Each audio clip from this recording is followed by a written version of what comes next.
cet événement-là, évidemment, s'adresse aux personnes endeuillées, les personnes qui ont perdu un être cher pendant la dernière année. L'idée nous est venue d'un de nos membres du conseil d'administration, Éric Girard, et Éric disait, il travaille dans un salon funéraire, et puis il disait, nos personnes se sentent démunies face à Noël. Et ça serait bien si les personnes qui ont perdu un être cher pendant l'année, s'ils pouvaient célébrer un Noël tout en douceur, en dehors de leur propre tradition. Alors, c'est comme ça que mon premier Noël sans toi est né. Ce qu'on fait ce soir, c'est que les gens ont la chance de se retrouver au pied d'un arbre de Noël. L'arbre n'a que des lumières et puis chaque personne apporte une décoration. Et puis, ce qu'on leur demande, c'est d'apporter une décoration et de vraiment penser à cette décoration-là. Pourquoi ils ont choisi cette décoration-là?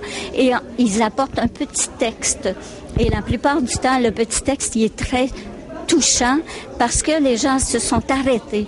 Et puis, ils décident, moi, j'apporte un ange ce soir, puis je le mets dans l'arbre de Noël parce que... Et puis là, c'est soit parce que mon conjoint m'appelait mon petit ange, ou bien c'est parce que je me sens protégée, il y a quelqu'un derrière moi. Donc, la décoration de Noël, de l'arbre de Noël, est vraiment importante pour ça.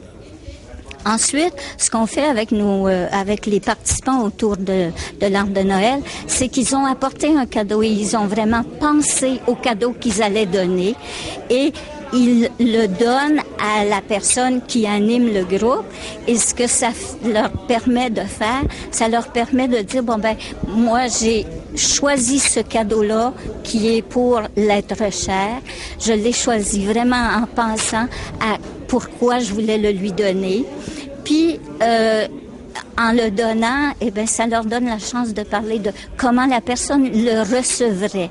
Alors, la plupart du temps, ça leur donne la chance de verbaliser soit des émotions, soit des beaux souvenirs qu'ils ont, des traditions qu'ils avaient. Alors, c'est un temps assez intense d'abord, mais important aussi. Puis ensuite, on a la chance autour de l'arbre de Noël de parler des inquiétudes qu'on a. Les inquiétudes qu'on a face au fait que Noël s'en vient. Quelqu'un disait ce soir, moi là, je fais juste ouvrir la boîte de décoration et puis le cœur me lève puis j'ai pas le goût vraiment. Ça fait qu'on a la chance de parler de toutes ces petites inquiétudes-là qu'on a en pensant à Noël. Puis finalement, qu'est-ce qui va se passer? C'est qu'à la fin de la soirée, ils vont avoir passé leur premier Noël sans l'être cher. Les autres Noëls, ça sera plus le premier Noël. Puis c'est beaucoup plus facile. On reçoit ça comme témoignage. C'est que les gens disent en sortant d'ici, c'est plus facile, ça va être plus facile maintenant.